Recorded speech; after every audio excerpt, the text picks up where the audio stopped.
సమస్తము సమకూడి మేలుకై జరుగును.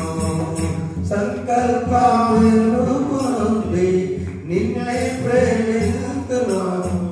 సమస్తము సమకూడి మేలుకై జరుగును. యేసుని సారూప్యము నేను పొందాలని, యేసుని సారూప్యము నేను పొందాలని అనుమతించినాయి.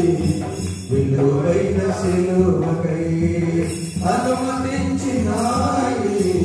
విలువైన సిలువకై అంతా నా ప్రేమకై ఆరాధన చేయుటే. అంతా నా మంచికే తన చిత్తమునకు తన చిత్తమునకు తలంచితే తన చిత్తమునకు తలంచితే తన చిత్తమునకు తన చిత్తానికి చాలా మంచి వాక్యం కోసం చూద్దాం. సంవత్సరం గురించి ప్రార్థన చేస్తాం. తన చిత్తం ప్రభా నువ్వు మాతో మాట్లాడబోతున్నా. ఆరాధన ఆపను స్తుతించుట మానను. ఆరాధన ఆపను స్తుతించుట. ఎప్పుడు కూడా ఏ పరిస్థితి కూడా ఆరాధన ఆపను. ప్రార్థన చేస్తాం. వాక్యం కోసం ప్రార్థన చేద్దాం. స్తోత్రం స్తోత్రం స్తోత్రం స్తోత్రం స్తోత్రం ప్రతిభానకు కొనియాడబడుతున్నామా యేసురాజా. నీ ఘనమైన శ్రేష్టమైన నామం బట్టి వందనములు స్తోత్రములు చెల్లించుకుంటున్నాను ప్రభా. ఇప్పటి వరకు ప్రభా పారదయందును ప్రభా ఆరాధనలు ప్రభా నిన్ను మహిమపరిచున్నామని మేము నమ్ముతున్నామయ్యా. ప్రార్థన చేసిన ప్రభా బిడ్డలను నిన్ను స్తుతించి ఉన్నారని మేము నమ్ముతున్నాం ప్రభా. నిన్ను మహిమపరిచున్నామని మేము నమ్ముతున్నాం ప్రభా. అయ్యా వాక్యములోకి వెళ్ళబోతుండగా ప్రభా నీ దాసుడు ప్రభా నీ దాసుని సిలువ సాటును మరుగుపరిచి తన నోటిని మీ బోరగా వాడుకోమని అడుగుతున్నాం ప్రభా. ఆ చెప్పుతున్న వాక్యము ప్రభా మా హృదయంలో భద్రపరుచుకొని విని నెమరు వేసుకునే భాగ్యం మాకు దయచేయమని అడుగుతున్నాం ప్రభా. అయ్యా ప్రభా ఆ వాక్యంలో మర్మము ప్రభా విని విశ్వసించి ప్రభా నీ వాక్యానుసారంగా నడవడానికి ప్రభా మా మనసులను మీ వైపు తిప్పమని అడుగుతున్నాం ప్రభా. ఈ లోక సంబంధమైన ఆశల తట్టు తిరగ ప్రభా నీ వైపు చూసి రక్షణ పొందే భాగ్యం మాకు దయచేయమని అడుగుతున్నామయ్యా. చేరి వచ్చిన ప్రతి ఒక్క బిడ్డను దీవించి కాచి కాపాడండి ప్రభా. రాలేక వెనకబడిన బిడ్డన మరి యొక్క సమయం దయచేయమని అడుగుచూ ప్రభా నీ పరిశుద్ధమైన కాపుదల ఆది నుండి అంతం వరకు నీ మహిమను కనపరచమని యేసు పరిశుద్ధ నామమున అడిగి వేడుకొని ప్రార్థన చేస్తున్నాం తండ్రి. ఆమేన్. మన తండ్రి దేవునియు ప్రభువైన యేసుక్రీస్తునియు కృపయు సమాధానాలు మీకు కలుగును గాక. ఆమేన్. సంసర్ గారు భాష గారు కూడా మనం తెలియజేస్తున్నాం. కొద్ది నిమిషాలు దేవుని వాక్యం ధ్యానించేద్దాం.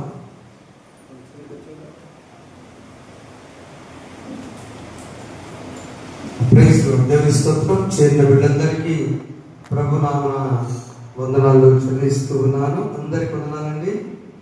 Praise lord. Thank you. దైవ సేవకులకు అలాగే సంఘానికి పెద్దలకు మీడియాలో చూస్తున్న వారికి ప్రత్యేక వందనాలు. దేవుడి దినాన ఒక వాగ్దానం మనకి ఇచ్చి ఉన్నారు. మీకు ఇవ్వనటువంటి పాంప్లెట్స్ లో మనం చూసినట్లయితే చదవడం ఒకసారి. నీ దేవుడైన యెహోవా కనికరము గల దేవుడు కనుక నిన్ను చెయ్యి విడువడు, నిన్ను నాశనము చేయడు. అంతే. ఆమేన్. ఈ మూడు విషయాలు మనం ధ్యానం చేద్దాం. మన పాంప్లెట్ లో నీ దేవుడైన యెహోవా కనికరము గల దేవుడు టైటిల్ పెట్టుకున్నాం. కనికరము గల దేవుడు, గాడ్ ఇస్ మర్సిఫుల్ గాడ్. ఆ దేవుడట మనల్ని చెయ్యి విడువడు, ఎన్నడూ కూడా. చిన్న ప్రార్థన పరిష్కరించుకున్నారు. ఇంతటి సమయం అందించున్నారు. మాతో మాట్లాడండి. యేసునామములో వేడుకుంటున్నాం తండ్రి. ఆమేన్. ప్రియమైన బిడ్డలారా, మరి మనము ఒక్కొక్క వారము ఒక్కొక్క వాక్యాన్ని ధ్యానం చేసుకుంటూ వస్తున్నాం. ఈ అక్టోబర్ మాసానికి దేవుడు ఇచ్చిన మాట. అక్టోబర్ మాసం యొక్క ప్రత్యేకత మీరు చెప్పండి. అక్టోబర్ మాసం ఏంటి ప్రత్యేకత చెప్పండి. లోపల గారి పేరు చెప్పే కంటే తెలియక అర్థం లేదు. దిద్దుబాటు, మతోద్ధారణ 500 సంవత్సరాల పైన ఈ బైబిల్ అక్కడ ఉండేది. ఇక్కడ యాజకులు ఉండేవాడు. ఇది అతి పరిశుద్ధ స్థలము, పరిశుద్ధ స్థలము, ఆవరణ. దానిలో ఏముందో ఎవరు తెలియదు, కొద్ది మందికి తెలుసు. కొద్దిమంది తెలిసినప్పుడు ఎలా? ఒక వ్యక్తి రక్షణ పొందాలంటే ఏం కావాలి? 2 కావాలి. ఆయన కనుక్కున్న ఫార్ములా ఏంటంటే our faith his grace is equal to salvation. ఆయన కృప ఉన్నది, మన విశ్వాసము, ఈ రెండింటి కలిపితే రక్షణ. ఆయన కృపను అందుకోవడం ఎలా నమ్మాలి? మన విశ్వాసం అంటే అబ్రహాము దేవుని నమ్మాను, అది అతనికి నీతిగా ఎంచబడాను. మరి దేవుని నమ్మేటప్పుడు వాక్యం ద్వారా, వాక్కు కదా, దేవుని మాటలు కదా, వాటిని తీసుకొచ్చి మతోద్ధారణ చేసిన రోజు దాన్ని దిద్దుబాటు, రిఫర్మేషన్, దిద్దుబాటు మాసమే మాసం. గట్టి చెప్పబడదామా? బైబిల్ బయటికి వచ్చిన రోజు, మీరు చెప్పినట్టు అర్థమైందా? బైబిల్ గ్రంథం బయటికి వచ్చిన రోజు. అలాంటి దిద్దుబాటు మాసంలో మనం ఉన్నప్పుడు ఆయన ప్రేమ ఎంత గొప్పది, కనికరం గల దేవుడని మనం ధ్యానం చేసుకున్నట్లయితే ద్వితీయోపదేశకాండం మనకు అర్థం ఏంటంటే రెండవసారి చెబుట, రెండవసారి తెలియపరచుట. ఒక విషయాన్ని 2 సార్లు చెప్పారు అంటే మిమ్మును మీ పిల్లలను కనిన ఆ దేశమును బహుకాలం నుంచి తర్వాత మిమ్మును పాడు చేసుకుని ఏ స్వరూపమైన విగ్రహం చేసి దేవుడు కోపం పుట్టించే పనులు మీరు చేయకూడదు. అదే వచ్చిన దేవుడు మోషే ద్వారా 10 ఆజ్ఞలు పంపించాడు. 10 ఆజ్ఞల్లో 4 చేయాలి, 6 చేయకూడదు. 4 చేయవలసిన మనం చేయలేకపోతున్నాం. కాబట్టి మిమ్మల్ని మీ పిల్లలు దేవుడు వర్ధన చేయాలంటే మీరు జాగ్రత్తగా ఉండడమా? ఆయన ఏ పరిస్థితుల్లోనైనా కూడా మీ పైన కనికరము చూపే దేవుడు. నిన్ను చెయ్యి విడువడు. నెంబర్ 1, నిన్ను చెయ్యి విడువడు. మొదటిగా అసలు ఆయన ఎవరెవరి పైన కనికరం చూపాడు? ఒకసారి నాయకత్వంలో మోషేకి దేవుడు కనికరం చూపి అర్హత లేకపోయినా అర్హత కలిగించాడు. మోషేకి నాయకత్వ లక్షణాలు లేవు. మోషేకి నత్తి. మోషే కంటే అహరోను తెలియగలవాడు. కానీ దేవుడు ఎవరు అనుకున్నాడు? మోషేని అనుకున్నాడు. మోషేకి తోడై ఉన్నాడు. తోడైన తర్వాత ఆయన కాలం జరిగిపోయిన తర్వాత యెహోషువ వచ్చి యెహోషువ అంటున్నాడు, అయ్యా నువ్వు మోషేకున్నావు తోడు, నాకు ఉంటావో లేదో గ్యారెంటీ లేదంటే కనికరము గల దేవుడు మాట. యెహోషువ గ్రంథం 1వ అధ్యాయము మనం చూసినట్లయితే 5వ వచనంలో, యెహోషువ గ్రంథం 1వ అధ్యాయము 5వ వచనంలో, నీవు బ్రతుకు దినములన్నిటను ఏ మనుషులను నీ ఎదుట నిలవలేకును. అయ్యా యెహోషువను భయపడుతున్నావు, నేను మోషేకు తోడైనట్లు నీకును తోడైందును, నిన్ను విడువను, నిన్ను ఎడబాయను, నిబ్బరము కలిగి ధైర్యముగా ఉండుము. చాలండి, జాగ్రత్త. యెహోషువ అంటున్న ధైర్యం లేదు, పిరికితనమున్నాడు. ఎంతమందిని నడిపించాలనుకుంటున్నాడు. కనికరం మన దేవుడు నాయకత్వంలో I will never leave you now forsake you, నిన్ను విడువను, ఎన్నడు ఎడబాయను, నిబ్బరము కలిగి ధైర్యంగా ముందుకు సాగిపో. ముందుకే సాగిపో, ధైర్యం తెచ్చుకో, నిబ్బరము ఎందుకు? ఆయన అన్నమాట, నిన్ను విడువను, ఎన్నడు ఎడబాయను.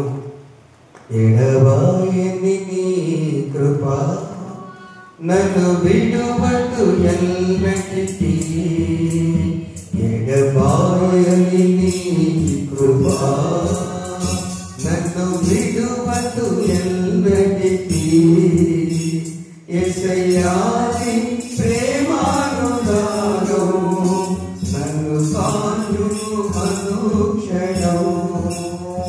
యేసయ్యాని ప్రేమానురాగం నన్ను కాయును అనుక్షణం. ఎడబాయని నీ కృప. కన్నీకప్పుడు శోకపులో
థ్యాంక్ యూ అండి. ఎడబాయినటువంటి కనికరం గల దేవుడు ఏం చేస్తాడంటే ఆయన ఎన్నడు కూడా మళ్ళీ చేయబినోడు. అది మోషేకి ఎలా తోడైనాడో దేవుడు మనకు కూడా తోడైనగాక. ఆమేన్. రెండవ భాగంలో మనం చూస్తే ఆయన రోగుల పైన కూడా కనికరపడేవాడు. మత్తయి 14 వచ్చాము 13-14 చూస్తే బాక్స్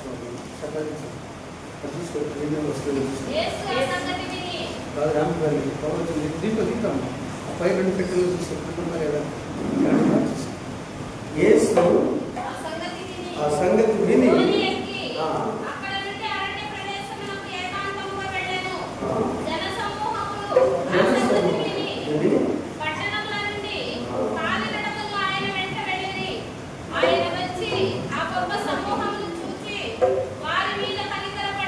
వారి మీద రోగులైన వారిని స్వస్థపరచు. చాలండి, నా మాట వినపడు కదా. God is merciful. మొదటిది, నీ కుటుంబమైన నీ దేశమైన నాయకత్వం విషయంలో దేవుడు చెయ్యి విడివడు, ఆయన తోడే ఉంటాడు, భయపడవద్దు. రెండవది మనం చూసినప్పుడు నాయకత్వ విషయం కాదు, రోగుల పైన కూడా ఆయన స్వస్థపరిచి కనికర పడతాడు. ఈ రోజున ఒక క్రైస్తవ విశ్వాసులుగా మనకున్న భయం ఏంటంటే కనుక బాక్సులు చెప్పండి సార్, ఆ బాక్సులు చెప్పండి సార్. రోగులను ఆయన స్వస్థపరచగల సమర్థుడు. ఆయన మాటలోనే శక్తిని నమ్మాడు. ఆయన ఎవరు ఆఫీసర్ శత అంటే 100కి అధిపతి.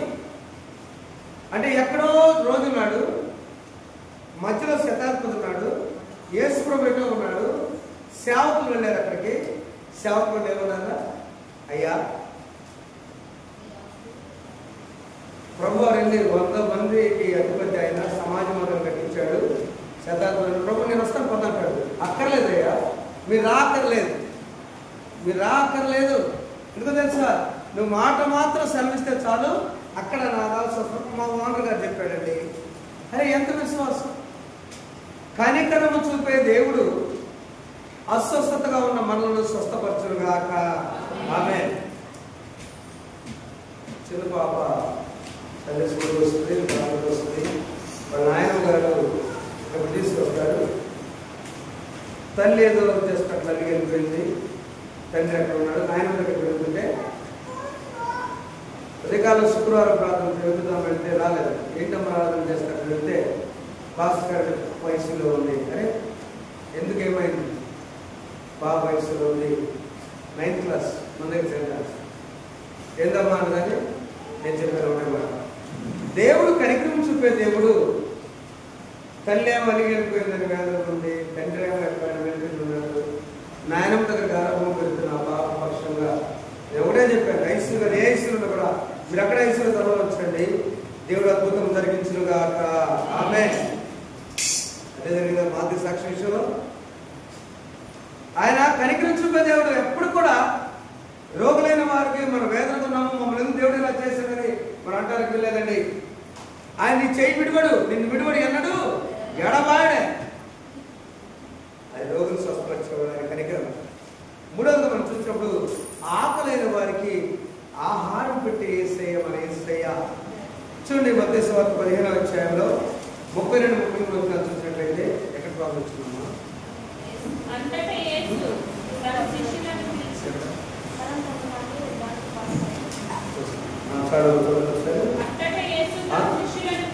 అంతటా యేసు తన శిష్యులను పిలిచి,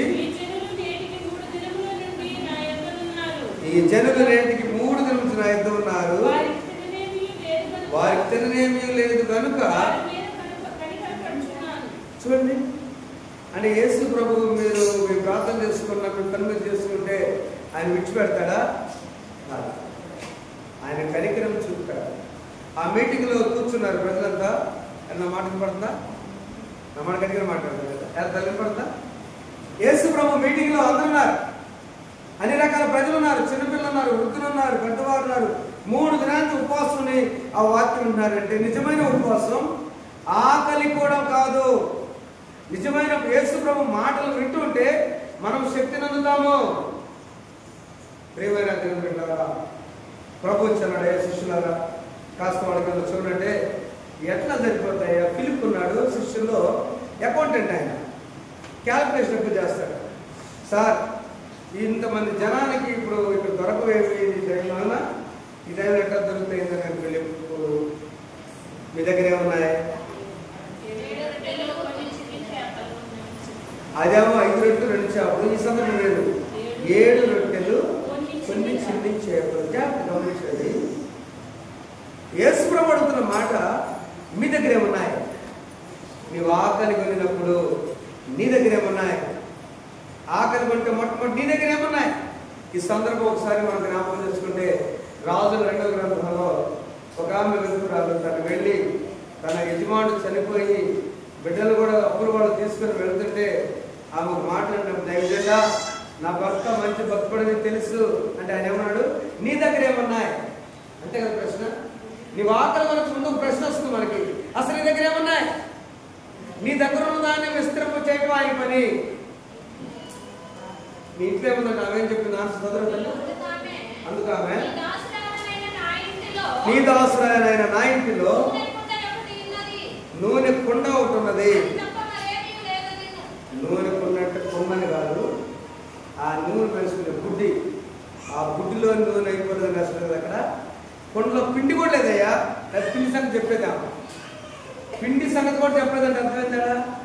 పిండి అన్నా లేదయ్యా. ఆమె గుర్తుకొచ్చింది, నూనె మాత్రం ఓకే. గమనించండి నా ప్రియమైన, ఆర్థిక సమస్యలు అంటే ఆకలి గురించి సాదృశ్యం. ఆకలి అయినప్పుడు నీ కుటుంబంలో నీ దగ్గర ఏమన్నది అది ప్రభువు చెప్పాలి. ప్రభు తెలియజేసినప్పుడు ప్రభు అనే మాట ఏంటంటే నీ దగ్గర ఉన్న వెంటనే ఏం చేసిందమ్మా? నీవు నీ బిడ్డలిద్దరూ కలుపు మూసుకొని గదిలోనికి వెళ్ళి ప్రార్థన చేసుకొని మనము మన బిడ్డలము పొలపండి. నేను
చక్కగా బయట పడుతుంది. మీడియా వారు కూడా చక్కగా చూస్తున్నారు. నా వాయిస్ ప్రకటించారు. దేవుడు మొదటగా కనికరించకపోయే దేవుడు అంటే నీ నాయకత్వ విషయంలో, నీ కుటుంబం విషయంలో, నీ కుటుంబం ఎలా లాగాలన్న విషయంలో యజమానుడా భయపడబాక. మోషేకు తోడైన దేవుడు యెహోషువకు తోడైనాడు. యెహోషువకు తోడైన దేవుడు మనకు తోడైనడు గాక. ఆమేన్.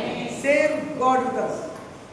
నెంబర్ 2, ఆయన రోగులను స్వస్థపరుస్తాడు. రోగుల విషయంలో భయపడవద్దు. ఆయన నీకు విశ్వాసం ఉంటే చాలు, మాట చాలు, మాటతోనే మాట సెలవును స్వస్థపరుస్తాడు. 3వది, ఆకలి కొన్నావా? చాలాసార్లు అనిపిస్తుంది, అయ్యా మా పిల్లలు ఇంకా డబ్బు సిక్కింది, మా పిల్లలు అయ్యా అంటే మీరు ఒక్కడని కాదు,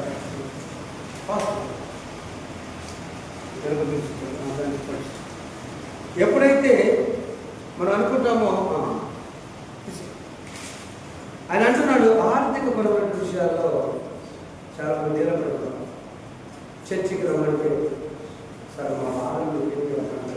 ఎవరైనా మా బాధలు ఎప్పుడు రావలేదు, మా బాధలు సిద్ధులు కూడా రావాలంటారు.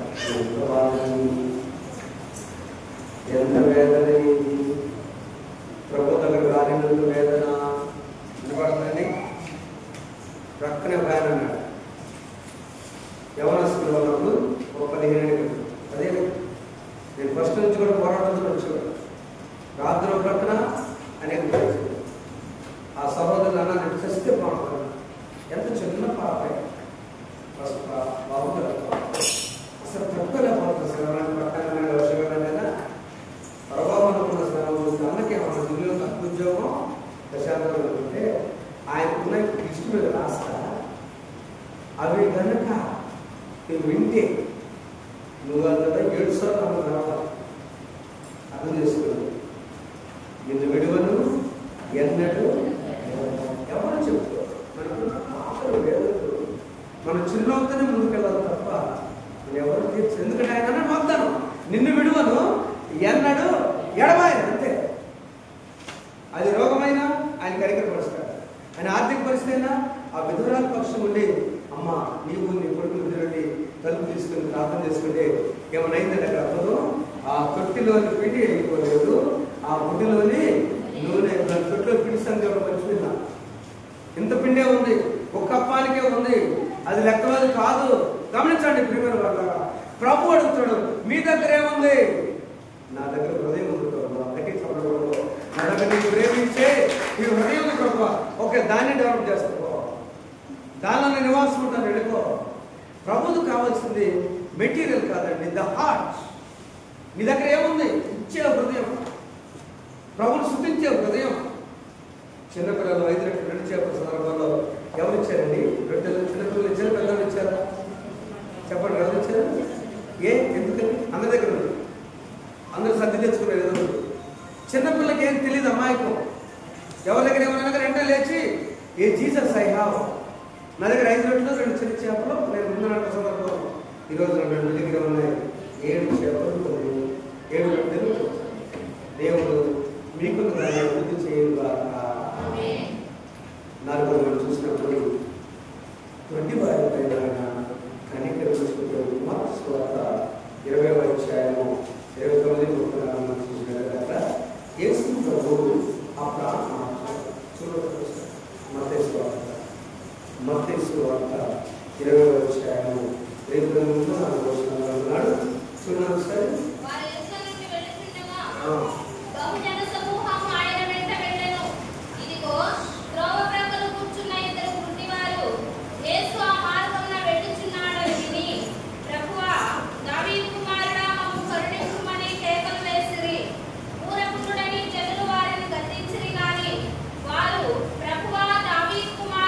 ప్రభువా దావీదు కుమారుడా మమ్ము కరుణించుమని మొదటి కేక వినపడలేదు. జనం అనుకున్నారు అక్కడ, ఆ జన సమూహం వినపడినప్పుడు శిష్యులు గర్జిస్తున్నారు. కానీ రెండోసారి కేక, ప్రభువా దావీదు కుమారుడు మమ్మల్ని కరుణించుమని. అప్పుడు ప్రభు యేసు నిలిచి వారిని పిలిచి నేను మీకేమి చేయగలుగుతుండగా ప్రభువా మా కన్నులు తెరవయ్యా అని అన్నారు. వారి మీద కనికరపడి ఈ సందర్భం ఏంటండి, మనం ఎన్నిసార్లు చదువుతున్న లాజిక్ ఉంది.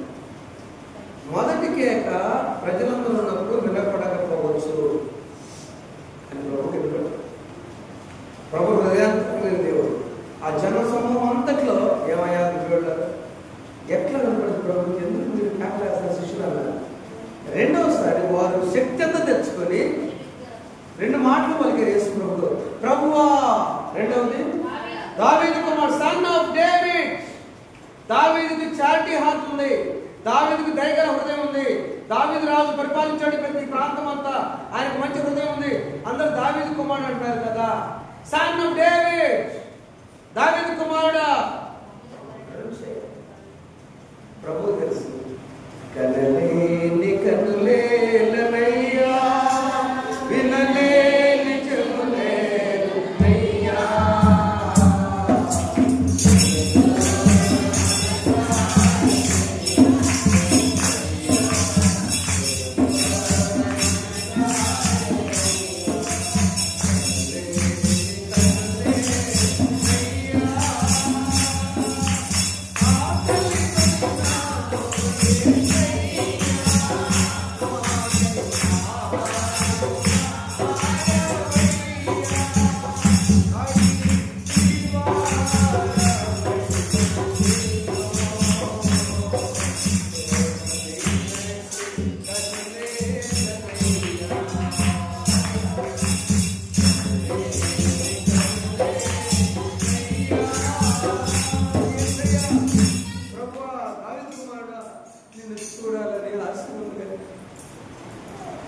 నేను చూడాలని ఆశ ఉంది, చూడలేకపోతున్నాయ్యా. వాటి వాటి మై బ్రదర్స్, మీరేం కోరుతున్నారు? కనికర, వారి మీద కనికరపడి చూడాలని ఆశ ఉన్న వారు చూపించాడు. సదక్కడ పాయింట్ గుడి వారు చూపుకోదు. అక్కడ చూడాలని ఆశ ఉంటే, యేసుని చూడాలని కనుక ఆశ ఉంటే దేవుని ఆశను తీర్చును కాక.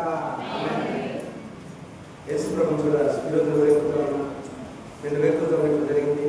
ఈరోజు వేకుతాను కింగ్ రాజు అందరిని సమకూర్చి లేవి అందరూ తీసుకెళ్ళాలి. ఏం చేసిందో అందరూ తీసుకొచ్చి దేవాలయం తెరిచి రాజు గారు తలుపులు తెరిచి వేకుతారు. ఆయన చూడాలని ఆశపడ్డారు కదా.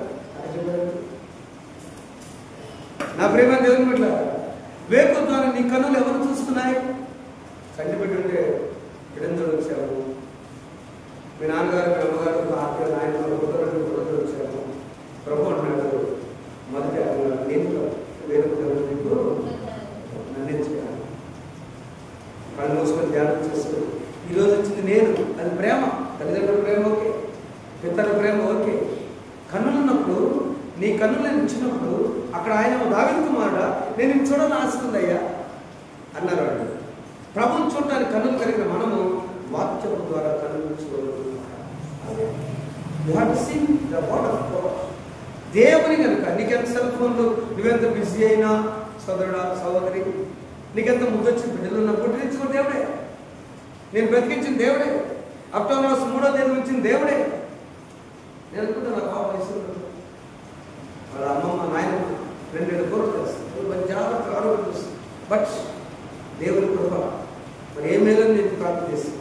వాళ్ళ తల్లి దగ్గరకు వస్తుందో లేకపోతే ఇంకెక్కడ వస్తుందో గమనించండి. ప్రేమ వాళ్ళ చూపు లేని టైంలో యేసయ్యను చూసే కన్నుల నుండి కూడా మనం చూడకపోతే, ఒకసారి జైపాల్ గారు క్రిస్మస్ సందేశాన్ని నడిపించాం. పేద సభలో ఆయన చెప్పిన మొట్టమొదటి మాట, క్రిస్మస్ అనగానే మరియా లేక దూతలు తీసుకుంటాడు, ఆయన తీసుకోవాలా. ఎందుకు వచ్చాడో తెలుసా? యేసు ప్రభు లోకానికి అని చెప్పి లూకాసు సువార్త 4వ మేనిఫెస్టో తీసుకున్నాడు.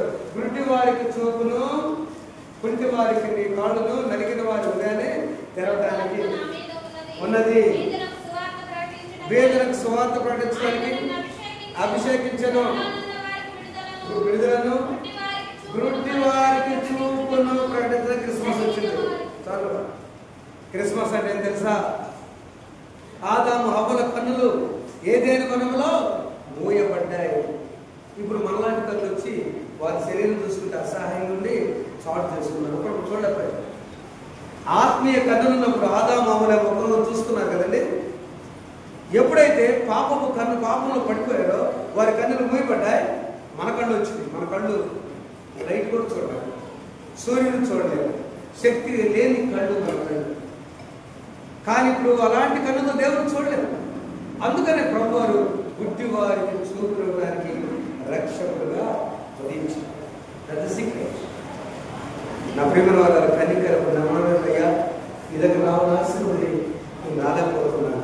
నిన్ను చూడాలని ఆశ ఉందయ్యా, చూడలేకపోతున్నాను. దావీదు కుమారుడా నాపై కనికరపడి అవకాశం, ఈ టెన్షన్లో, ఉద్యోగ టెన్షన్, వ్యాపారము, వ్యవసాయము, పనులో, ఆర్థిక సమస్యలో, అది ఏదైనా నిన్ను చూడలేకపోతున్నానంటే ప్రభు మన కనికరపడి మనల్ని ఆయన చూసినట్టుగా చేయరుగాక. ఆయన కనికరించినప్పుడు మనం కన్ను తెచ్చాడు. Ready to open our eyes.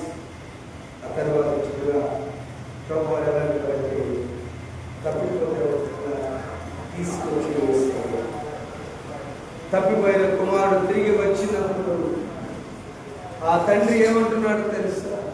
పెద్ద కుమారుడు అసూయపడ్డు కష్టపడ్డాడు, వాడిక దూరంగా ఉండగా చూచి అయ్యో ఆ ఒక్క మాట చాలు. ఎన్నోసార్లు మనం ధ్యానం చేసాం.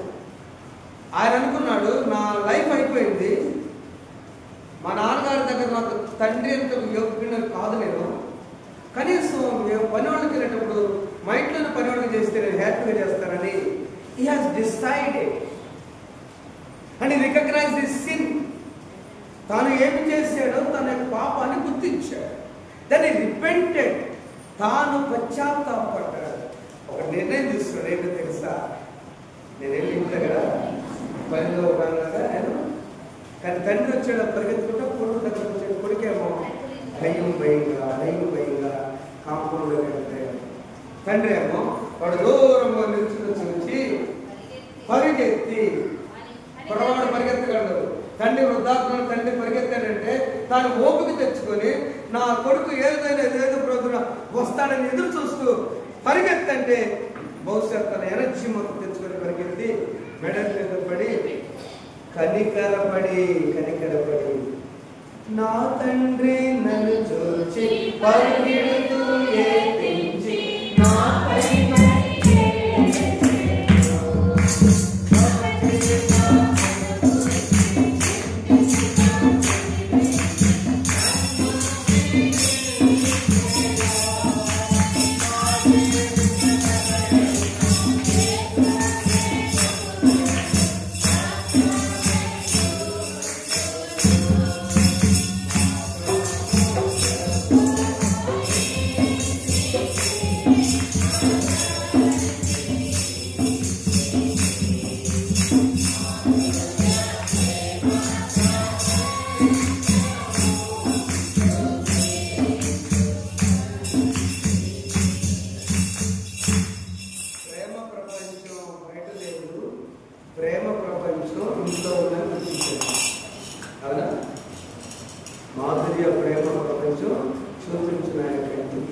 ఇది నటన ప్రపంచం.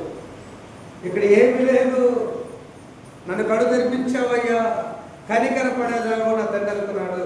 తండ్రి ఎప్పుడు కూడా నాట్ ప్రాడిగల్ ఫాదర్.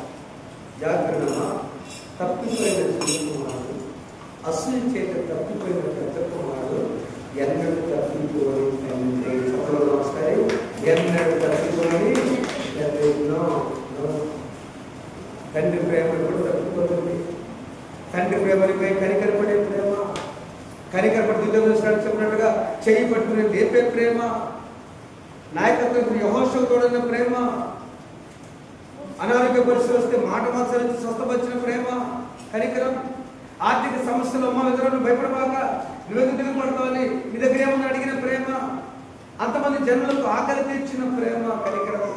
ఎస్ఐ ప్రేమ, గుడ్డివారిని చూపించిన ప్రేమ, ఈ రోజున నిన్ను నన్ను ఆయన దగ్గర తీసుకొచ్చిన ప్రేమ, కనికరం.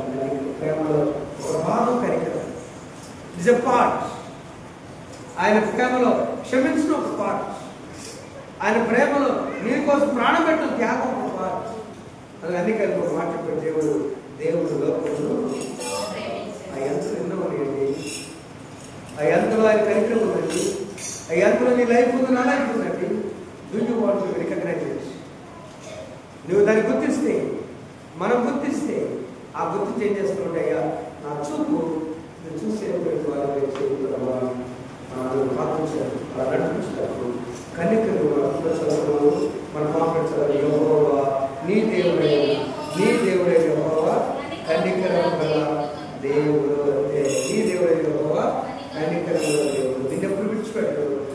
వాడిని బిడ్డ విషయమా, ఆర్థిక పరిస్థితి, అనాథక పరిస్థితి, ఉద్యోగమా, వ్యాపారమా, వివాహంగా, సంతానం కోసం మాట్లాడుతున్నామా, పరిచర్య, లేకపోతే వ్యవసాయమా, చేతుల వల్ల ఏదో మొత్తానికి ఏదో ఒక గ్యాప్ సంథింగ్ ఇస్ దేర్.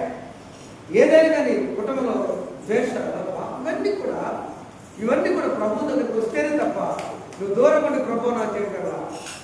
ఆ ఖ్యాతి ప్రభు కనపడా. అవునండి, ఆయన స్వస్థపరిచేంటే దావీదు కుమారుడా మళ్ళీ ఇంకెక్కడదేమో దావీదు కుమారుడా ప్రభువా నన్ను బాగు చేయండి, నాపై కనికరించమంటే నీ కేక దేవాలయంలో వేయ, ప్రభు వినేటట్టుగా వేయ. ఆ కేకట్టు నోరు తెలిసేది కాదని అంతరంగంలో వచ్చి ప్రార్థించినప్పుడు దేవుడు మన పైకి కనికరించుకుంటున్నా.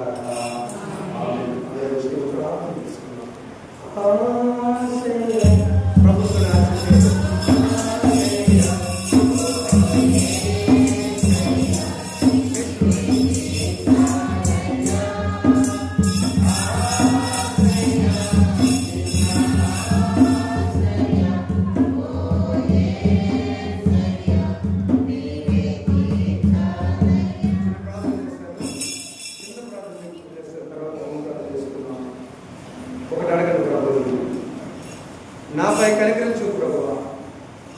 Lord, show mercy on me. ప్రభు సన్నిధిలో ప్రార్థన చేసుకున్నాను. బయట ఎంత ధరం వారు హాస్పిటల్ వెళ్ళి రాలేకుండా వేరే సిస్టమ్ వాడు పడకమైన వారు వచ్చింది. ప్రభు కనికరపడ్డాడు, ఆయన స్వస్థతలు ఇస్తాడు, బలహీనమైన వారు మానసిక వేదనతో కుటుంబ సమస్యలతో ప్రభు రాలేని వారు ప్రభు కనికరించుకుంటున్నాడు. ఆయన వేదన రోగుల కనిక తొలగించేసేయ్యా. పరిశుద్ధానికి సౌకర్యాలు తండ్రి మాపై కనికరించుకుని ప్రార్థిస్తున్నాను. ఏది మీకు జ్ఞాపనం చేస్తున్నారు వారు మనం ఆలోచించండి. యేసు నామములో కూర్చున్నాము.